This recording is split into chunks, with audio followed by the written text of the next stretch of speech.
Alors du coup, le principe de cette vidéo, c'est que je te raconte la bananerie Oui. de ses tout débuts à sa toute fin, puisque maintenant c'est la fin.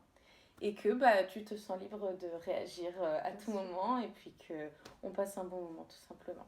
Ok. Du coup, pour te mettre un petit peu dans le contexte, avant de te montrer toutes les stories que j'ai sélectionnées en mode souvenir il y a 5 ans, quoi, j'ai commencé à la toute base en faisant des bananes personnalisées pour les gens. Ouais, ok. À l'époque, c'était full la mode des bananes. Oui. Et tout le monde me disait tu fais pas des bananes, parce que je commençais seulement à coudre et tout. Ok. Du coup, le concept est né comme ça. Au début, Ouais. je faisais un peu à ma famille, à mes amis, etc. Oui. On fait un petit saut dans le temps. Je me retrouve en BTS mode à Duperré en 2019. Et j'entends parler de l'upcycling, de la mode éco-responsable. Ouais. Là, je me dis, j'aimerais bien faire évoluer mon tout petit projet qui est à l'époque un embryon, quoi. Ouais. Et du coup, je reste sur l'idée de la banane, mais je me dis, j'ai envie de faire un peu d'autre chose que de la banane, donc de la sacoche, des petits baudriers un peu techniques, des petits harnais. Enfin, j'avais plein d'idées en tête, etc.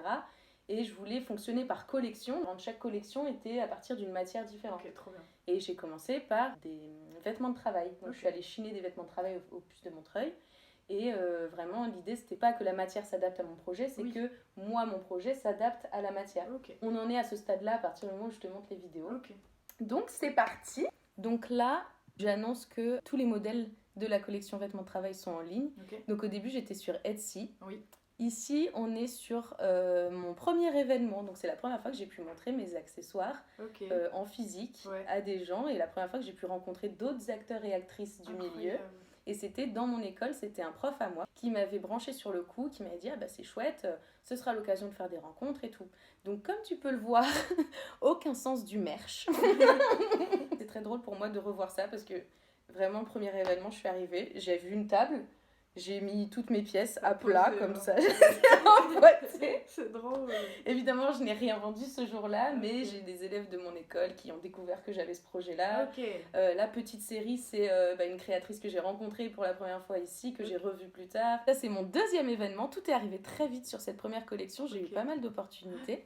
Et là, c'était avec Crush On, donc pareil, une plateforme à la base de vintage et seconde main, qui, à ce moment-là, pile au moment où j'ai commencé, se mettait à vouloir promouvoir des petites créatrices d'upcycling, parce que upcycling et seconde main sont vraiment intimement liés. Et du coup, qui faisait pas mal d'OP communication sur l'upcycling et la création artisanale. Donc pareil, tout est à plat, hein, comme tu peux le voir. Cette fois-ci, j'avais pensé à attacher des étiquettes de prix, parce que je l'avais pas fait. Peut-être plutôt que les gens ils me demandent à chaque fois, peut-être je vais l'écrire. Donc là, c'était mes premières étiquettes de prix, genre sur du papier calque. C'est bien, j'aime bien. Je trouve ça c'est bien. Ça, c'est le premier événement que j'ai organisé, moi, mime. Waouh, ok. Donc c'était passage du chantier. Ouais. J'avais appris qu'on pouvait louer des locaux sur une plateforme qui s'appelle Storefront. Je connaissais pas encore le principe du pop-up store parce que j'avais fait que 2 petits événements comme ça. Okay, ouais. Du coup, j'ai invité genre une copine de copine qui faisait des bijoux, donc Nina Baldetti. D'accord. Une copine tatoueuse et artiste peintre. Ça, c'est fou. Et son copain qui était aussi tatoueur. Et du coup, ça c'était vraiment le premier pop-up où je me suis dit c'est trop bien, je veux en refaire plein. Bah oui, tu m'étonnes. Bah oui. Parce que vraiment c'était un trop bon moment, mais aussi parce que c'était mon premier vraiment événement que moi j'organisais. Et du coup, toute ma famille, tous mes amis, tous les gens sont venus, tu vois. Beaucoup d'amis de mes parents qui m'ont acheté des pièces et tout. Donc j'ai hyper bien vendu. Je pense que c'était un peu de la pitié ou juste de la fierté que quelqu'un que tu connais fasse quelque chose comme ça. C'est plutôt ça. Peut-être, mais en tout cas, c'est la première fois que à la fin j'étais là genre je peux vendre mes pièces. Oui. Et en plus, c'est dur de fixer ses prix au tout début, genre parce que tu sais pas trop ce que ton travail y vaut et tout. Et puis l'upcycling, c'est pas encore un truc tu vois que tout le monde consomme et tout. Enfin, ça l'est toujours pas, mais encore moins en 2019. Ouais, c'est ça. Donc voilà, événement trop bien, genre trop contente. En plus, Théo il mixait, Théo mon copain que tu connais, qui mixait et tout. Donc il y avait vraiment une ambiance très festive et c'était vraiment sympa. Incroyable. Donc j'étais très fière et je me suis dit tout de suite, ça, organiser des événements, ça me plaît. Je veux le refaire. Là, c'était à la Villette, c'était pareil, Depop, donc qui est une autre plateforme qui vend du vintage. Et Depop m'avait contacté, donc la branche France, parce que pareil que Crush On, en fait, l'upcycling pop et du coup bah ils veulent en avoir Bien aussi sûr. sur leur site. Ouais, ok. Et donc à l'époque bah, ces deux plateformes nous mettaient à fond en avant et c'est Ouais. comme ça que j'ai eu pas mal d'opportunités, d'événements, de rencontres. Ils m'avaient invitée à la Villette pour un événement trop génial. Beaucoup de tatoueurs, il y avait eu du voguing, un défilé de voguing avec Waouh. Kiddy Smile qui assurait Mais non. ouais ouais. Genre c'était trop génial et je m'étais faite même interviewée par France 24. Je crois qu'il y a la vidéo après, tu verras. C'est trop bien. Là, on est sur une petite story de backstage qui doit être à peu près ma première. C'est pour ça que je l'ai mise quand même. Ouais. Parce que j'avais pas encore compris que ce que les gens ils veulent voir, c'est comment tu fais. Bah oui.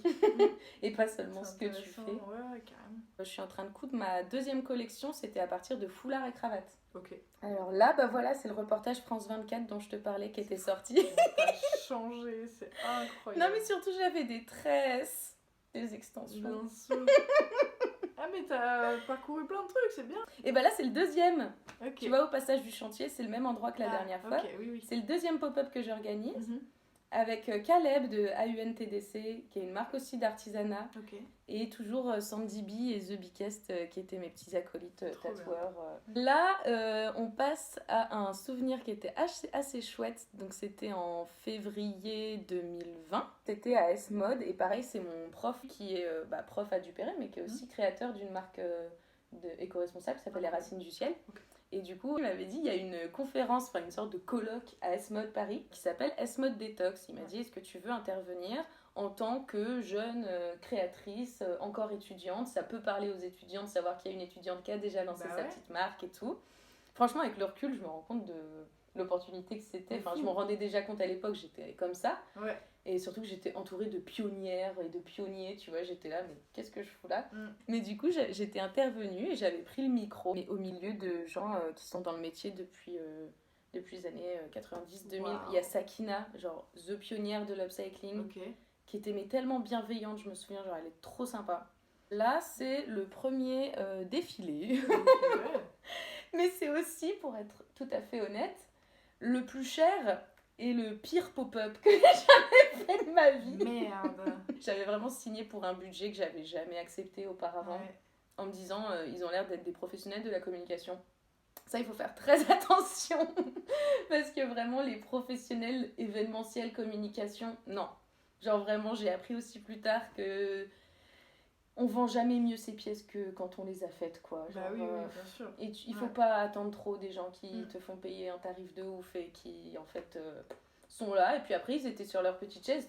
C'est bizarre, il n'y a pas de monde. J'étais obligée de leur dire, bah les gars, prenez vos flyers, allez les distribuer. C'est un peu pour ça qu'on vous paye. Genre, Bah ouais, c'est clair. restez pas là à parler de votre futur mariage. J'en ai rien à carrer, tu vois. Ouais. Et ça, c'est, je pense, ma première expérience de pop-up où je me suis dit, c'est pas que dur parce que je vends pas, parce que ça j'en avais déjà fait, à la Villette j'avais pas beaucoup vendu, enfin voilà. Ok. C'est que là vraiment il y a zéro effort fourni par les organisateurs, tu vois.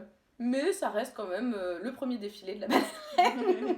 Voilà, c'était mes premières étiquettes, pareil j'ai un peu upgradé au fur et à mesure du temps. Ouais. Où je disais que c'était upcyclé, unique, parce que je comprenais bien que les prix étaient pas tout le temps acceptés par les clients. Des fois ils posaient des questions, mais des fois, et c'est très souvent que les clientes et les clients ils osent pas venir vers toi. Là je m'étais dit, pour les gens qui n'ont pas envie de me parler, ce que je peux comprendre, je vais mettre au moins une petite étiquette pour dire bah ça c'est upcyclé, unique, et donc forcément ça vaut un peu plus cher que ce que tu peux voir sur le marché. Ok, ça c'est trop bien. Ensuite là on est à Montpellier. Été 2020 parce que j'étais de passage à Montpellier et du coup j'ai fait un petit shooting en commun avec mon ami Miyaraka qui s'appelle Zoar. Sa marque ça s'appelle Miyaraka. J'étais en train de lancer ma collection de sacoches en jean et du coup lui il fait beaucoup de Mickey et beaucoup en chute de jean. Du coup on s'était dit on fait un petit shooting jean en commun et tout, c'était hyper sympa. Là, on est sur le lancement de la collection jeans sur Crush On, parce qu'à l'époque, je n'ai pas de site internet. Alors là, c'est l'annonce du premier pop-up cycling. C'est une idée que j'ai eue justement par toutes les réflexions que j'ai eues de en fait, c'est beaucoup mieux quand on organise soi-même. Du coup, je m'étais dit, je veux organiser mon propre événement.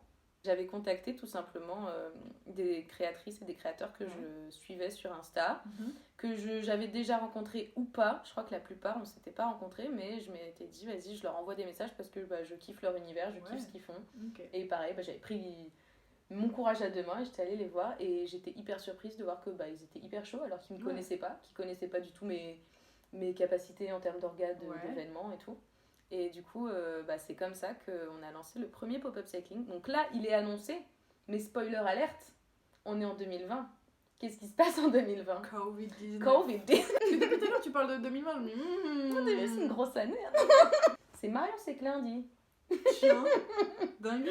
Eh oui, c'est pour ça que je te disais, genre avec Crush On et Depop, à l'époque, ils lançaient leur petite OP.com sur les créateurs upcycling. Ouais. Je ne suivais aucune influenceuse, je connaissais pas du tout ce monde du tout. Enfin, Ok. je t'ai même pas posé la question, j'étais très naïve. Et un jour, juste, je reçois une commande sur Crush On. Du coup, j'emballe mon petit colis comme je le faisais avec les autres, c'est-à-dire dans un carton que j'étais allée chercher chez Intermarché à côté, avec du journal mis dans les trucs comme ça. beau, Et puis, ouais. je l'envoie, et puis je dis à Crush On, par contre, c'est bizarre, je reçois pas encore l'argent, enfin, je vois que c'est manque différent quelque que d'habitude et tout. Ils me disent, oui, on est passé par un biais différent parce que c'est une influenceuse. Et je fais ok. Et j'étais à côté de mon frère à ce moment-là. Et je dis apparemment c'est une influenceuse. Il me dit c'est qui ? Je fais Marion Séclin. Il me fait ah bah oui. Et moi je suis là genre quoi et tout. Donc là je vais voir sur Insta et je fais ah ouais dis donc beaucoup de milliers d'abonnés quand même. Totalement même. Et plus tard, trop mignonne, elle se pavane dans sa story. Je suis passée à plus de 1000 abonnés grâce à cette story. Oui, j'ai passé le cap des 1000. Là, nous avons la fameuse story où j'annonce que le Covid a gagné et que l'événement du pop-up cycling est reporté. Oh non. J'étais au bout de ma vie, j'ai pleuré toutes les larmes de mon corps. Tu m'étonnes. Enfin, on discutait sur le groupe déjà, on était là genre ça pue, parce qu'on entendait tout ce qui se passait et tout. Okay. Mais j'y ai cru jusqu'au bout et vraiment, mais c'était à même pas une semaine. Bah bien sûr. C'était le week-end d'après. Et là, il a fallu trouver des astuces à partir de ce moment-là, donc du premier confinement, pour continuer l'activité, continuer à se faire connaître, sans pouvoir faire d'événements. Du coup, en travaillant beaucoup sur le digital. Et donc là, par exemple, c'est Crush On qui avait imaginé un petit format digital où fallait qu'on se filme de notre atelier pour expliquer notre process. Ah, c'est chouchou. Et du coup, ils faisaient des sortes de petits reportages comme ça, genre un jour un créateur. Et... C'était la première fois que je parlais face caméra, c'était hyper dur par contre. Bah oui, tu m'étonnes. Mais une fois que c'était posté et que c'était plus entre mes mains, je trouvais ça cool que du coup les gens ils puissent avoir accès aussi un peu aux coulisses, savoir comment je fabrique et tout. Et ça m'a donné envie à ce moment-là de continuer à le faire dans des petits formats. Et j'ai commencé à faire des foires aux questions à partir de ce moment-là, un peu régulièrement. Et pour la petite histoire, parce que c'est pas toujours tout rose, en vrai sur Insta tu montres toujours que le positif, tu veux faire croire que ça marche et tout, mais en fait c'est pas le cas. Je prenais mon compte perso quand j'avais pas beaucoup de questions ou que c'était que mes amis qui me posaient des questions. Et je me posais des questions, mais plein, des questions auxquelles j'avais envie de répondre. Oui, c'est ça, pour donner les infos à ceux qui veulent pas poser des questions. Putain, dommage, j'aurais bien aimé glisser ça quand même. J'allais sur mon compte perso et je répondais, enfin je posais une question dans la boîte à questions. Et après je prenais mon compte pro et j'y répondais. C'est trop bien, c'est trop bien, mais je pense que t'es tellement pas la seule. Non, je pense pas être la seule. Je pense que beaucoup de gens le font quand même. Je pense.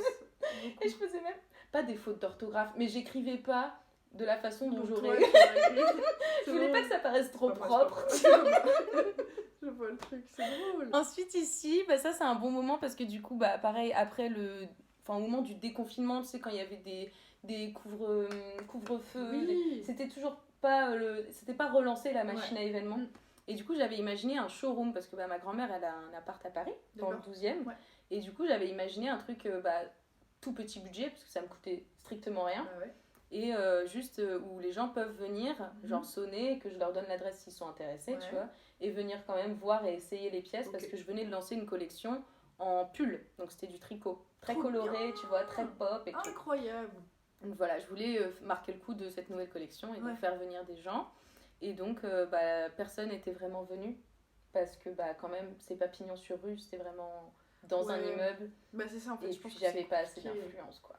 Ça, et puis je pense qu'en fait, même de faire le pas, d'aller chez quelqu'un pour un showroom en plus, je pense qu'en fait c'est pas commun et ça l'est même pas encore aujourd'hui. Donc à l'époque, j'imagine que ça devait être encore moins normalisé de dire ok, je vais chez quelqu'un pour essayer les pièces, tu vois. Genre, surtout dans Paris, dans une grande ville où t'as accès à plein d'autres boutiques, à plein d'autres choses, ou même t'as accès à internet et tout, je pense que c'est compliqué de faire venir du monde dans ces conditions-là. En fait. Du coup, là, ce qu'on voit, c'est juste mes super copines qui sont là et qui sont venues essayer mes pièces et qui sont venues me remonter le moral parce que j'étais seule dans un appart comme ça, à me tourner les pouces pendant tout un week-end et d'avoir mes copines qui étaient là, notamment Clara qui m'a dit je reste toute la soirée et tout. C'est trop mignon. Ouais, donc ça c'est un bon moment parce que c'est pas les clients et le succès que j'attendais, mais en fait ça c'est tellement énorme et précieux. Là c'est l'annonce. On a reporté l'événement. Enfin, ça y est. Nouveau visuel. Là, on annonce que le pop-up cycling arrive.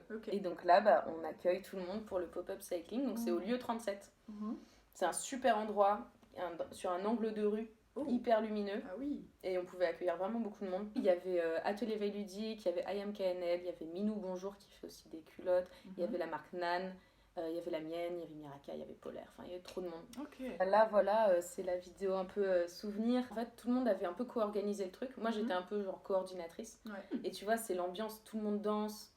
Genre on parlait de ouf entre nous. C'est vraiment un très très bon souvenir. Et je crois que tout le monde a bien vendu, même s'il y en a c'était peut-être pas leur meilleure vente. En tout cas c'était la meilleure orga. Mais du fait qu'en fait on ait fait tout ça ensemble.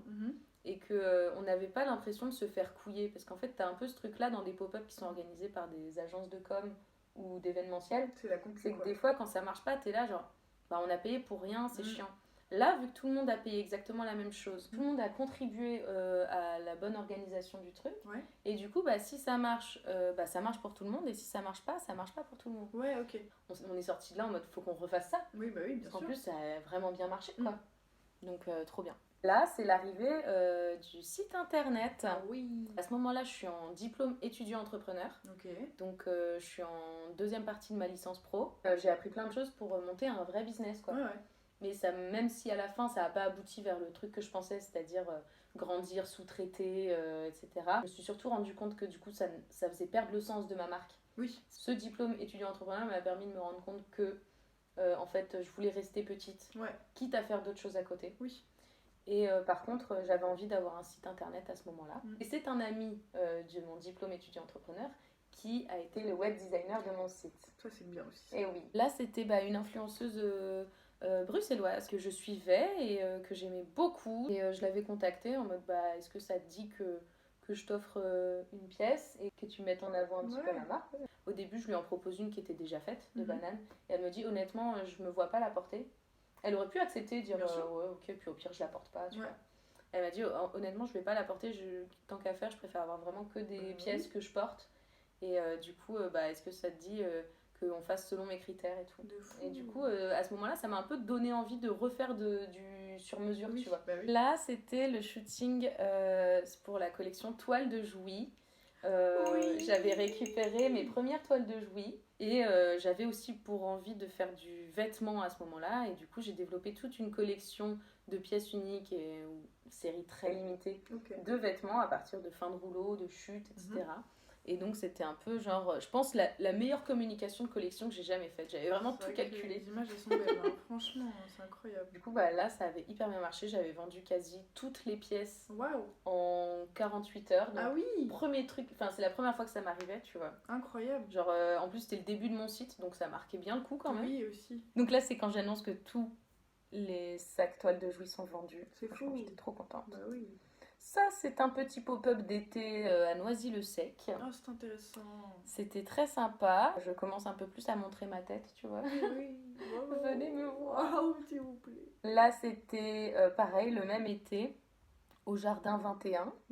J'étais à côté de Mona et Daphné de Rissap. D'accord. Ah oui, il y avait le Bonbon qui m'avait proposé de tourner une vidéo tuto do it yourself. C'est bien ça. Dans leur studio. Ah ouais. C'était trop sympa. Je suis arrivée vraiment dans la Startup Nation c'est trop bien. Parisienne. Du coup, j'avais mis des sabots un peu funky, tu vois. Alors ça, c'est le premier atelier que j'ai animé. Oui. Donc ça marque un petit tournant puisque après j'en ai refait et que ça m'a beaucoup plu, comme tu le sais. Et du coup, c'était chez Empower qui en fait organisait un pop-up store autour d'artisanes.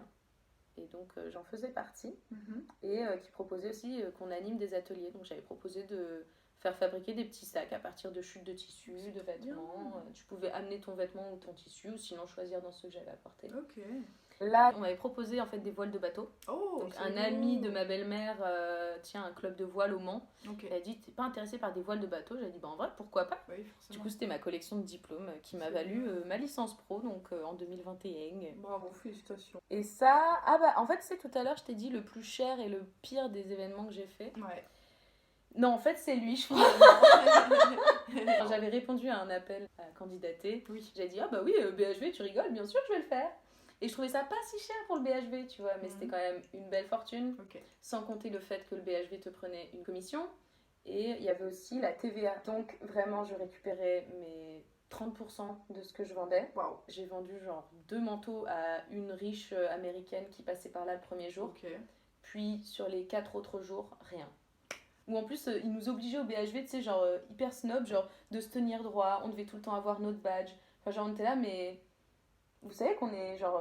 Il y a l'image de marque, non? Quand même, on a payé pour être ici, ouais, genre, ça, ouais. et vous nous traitez un peu comme des chiens. Ouais. On était situés au rayon papeterie, du coup, on avait des clients du BHV qui venaient nous demander où est-ce qu'ils pouvaient trouver un agenda. C'était l'enfer cet événement. Mais c'est là que j'ai rencontré beaucoup d'artisans et de créateurs. Okay. Notamment, Eric de Hit Paris qui fait de la superbe maroquinerie en chute de cuir. Là, c'est l'époque où, du coup, j'annonce que j'ai fini ma licence et que je quitte Paris pour Bruxelles. Donc là, c'est une nouvelle page, c'est la petite page bruxelloise de ma life. Okay. Là, je commence à m'engager avec Redonner. Bon, il se trouve que ça n'a pas vraiment fonctionné pour moi parce que, encore une fois, j'ai jamais vraiment cherché à développer ma communauté en vrai. Okay. En tout cas, j'ai jamais vraiment réussi.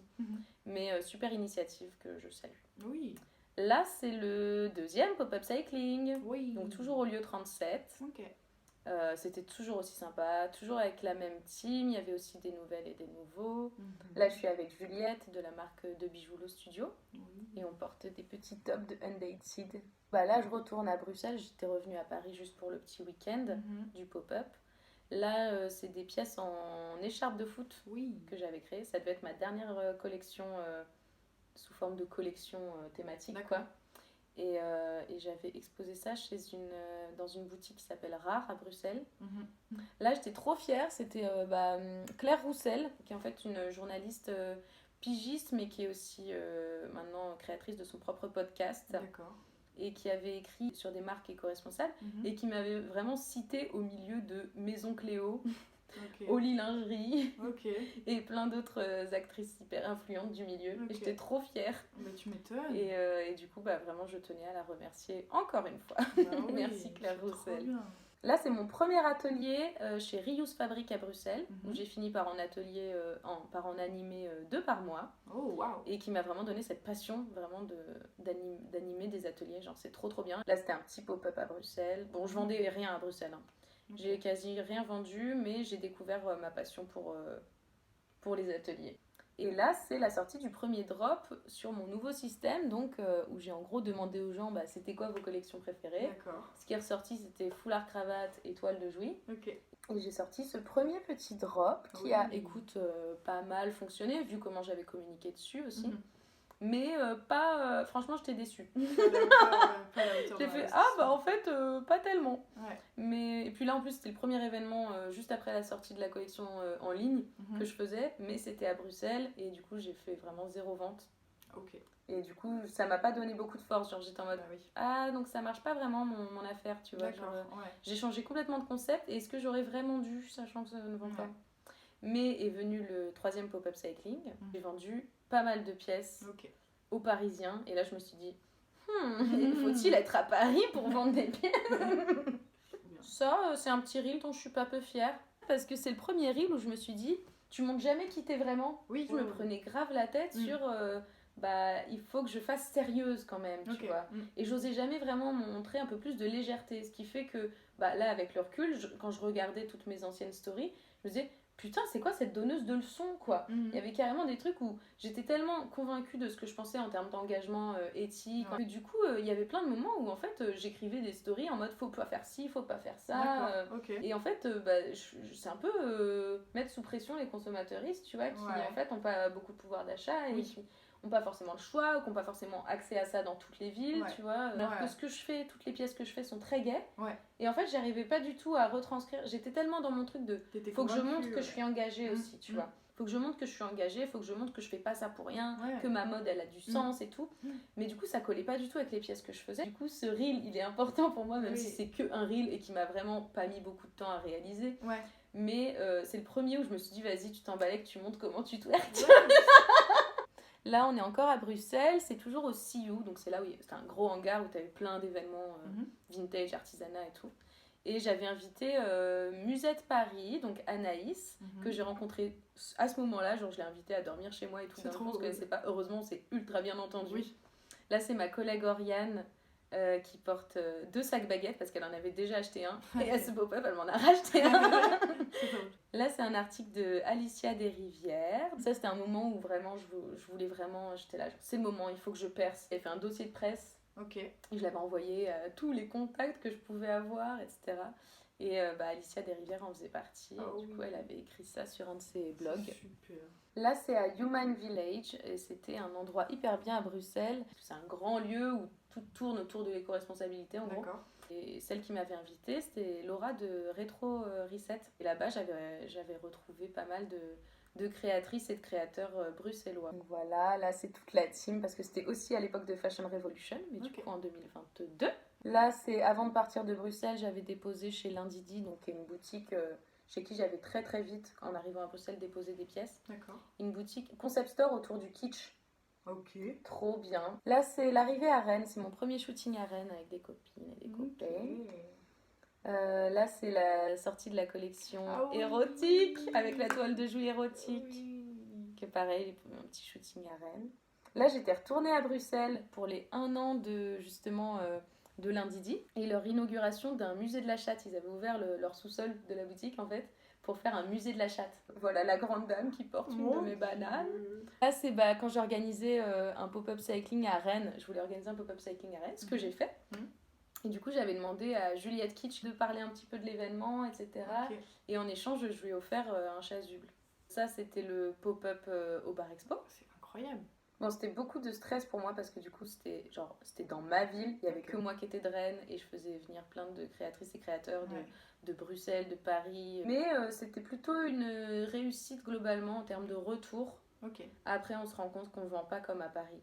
Moi, à ce moment-là, je me suis dit, ok, donc vraiment, on ne vend pas comme à Paris. Ou alors, on va vendre autre chose. Mais en tout cas, c'était trop sympa. Regarde, on fait la fête de ouf. Ça, c'est un shooting photo qu'on a fait avec mon copain Grégui, qui avait tout organisé, la DA et tout. C'était vraiment un shooting que j'adore. Cool, Ça, c'est quand je me suis dit, genre vraiment, là, la bananerie, je commence à en avoir marre. Et la dernière balle que je tire, c'est d'essayer d'être plus dans des boutiques. Et si ça marche pas, j'arrête. Je m'étais dit ça. Donc là, on est en février 2023. Donc il y a un peu moins d'1 an. Enfin, j'avais intégré la Patronnerie à Paris, qui est une boutique collaborative entre créatrices de marques. Et j'avais intégré aussi Frappe Store à Marseille. Il y avait aussi chez Incandescent. J'étais toujours chez Lindidi à Bruxelles. J'étais déjà un petit peu à Soleil Noir à Rennes. J'avais fait un peu Lyon chez un concept store, mais ça n'avait pas fonctionné. J'étais aussi un petit peu à Lille, mais pareil, c'était très chaotique et c'était pas ma clientèle. Et donc là, j'étais en mode, c'est Paris, c'est Marseille. Et si ça marche pas, alors que j'y suis pendant 3 mois et que c'est un sacré investissement quand même pour une petite marque comme la mienne, de payer 2 loyers de 3 mois en même temps et tout. Et du coup, j'étais en mode, ok, ça c'est ma dernière balle. Si ça marche pas, je t'en empêche. C'est terminé. Et du coup, suspense, ça n'a pas marché. Mais non. Là, c'était du coup mon dernier pop-up. Pareil, j'y suis allée en mode, je kiffe la personne qui organise, qui n'est d'autre que Chloé de Digger Club. Et qui venait à Paris pour faire son fameux Digger Market qu'elle organise assez régulièrement. Je kiffe la personne qui organise, je sais qu'elle organise bien ses événements, j'ai 100% confiance, je sais que je vais passer un bon moment parce que je vais revoir des copines et des copains créatrices et créateurs. Je vais pouvoir montrer mes nouvelles pièces, let's go, si je fais quelques ventes c'est cool. J'avais pas beaucoup d'attentes et du coup j'ai passé quand même un très bon moment. Cool. La grande dame qui porte une banane qu'elle s'est achetée, s'il te plaît. Là voilà, c'est un blouson dans un clip d'une rappeuse marseillaise. Trop cool. Là, c'est Soleil Noir, il y a toujours des pièces en toile de jouy qui sont là-bas. Oui. Et là, c'est mon dernier pop-up ever. Et c'était à Marseille. C'était un peu chouette pour moi de marquer le coup, de allez, j'en fais un dernier avant la fin. Mais en soi, je sais déjà depuis 6 mois que c'est terminé dans ma tête. Et donc, là, il y a une semaine, j'ai annoncé la fin. Et voilà. C'est plus les gens qui ont été tristes, sachant que moi, j'avais déjà fait le deuil depuis 6 mois. J'étais déjà en mode, c'est pas grave, genre vraiment, moi, ce qui me fait kiffer, en fait, c'est plus d'animer des ateliers, c'est plus la pédagogie. Donc moi, si je dois un jour créer un autre projet, ce sera plus tourné vers ça, vers la transmission et vers un but où les gens s'autonomisent pour créer leurs propres vêtements. Moi, j'ai pas de regrets. Genre, j'ai appris plein de choses. T'as vu tous les gens que j'ai rencontrés, tout ce que j'ai appris. C'est tout un parcours, c'est énorme, c'est énormissime. Donc très contente d'arrêter. Et vraiment, c'est pas la fin de mes projets créatifs. Au contraire, justement, ce que je te disais l'autre jour, c'est vraiment genre sur ta frise chronologique, c'est ça, c'est tellement rien. Et puis à côté de ça, j'ai un autre métier, je travaille en freelance. Ça, je communique pas dessus, mais je travaille pour des marques et des petits créateurs et des petites créatrices. Et, je suis très, très heureuse comme ça et très épanouie. Et je suis pas triste d'arrêter ce projet. C'est une nouvelle page qui se tourne. Voilà, c'est ça en fait. Et à une nouvelle page qui se tourne alors. Bisous, bisous. Ciao, ciao.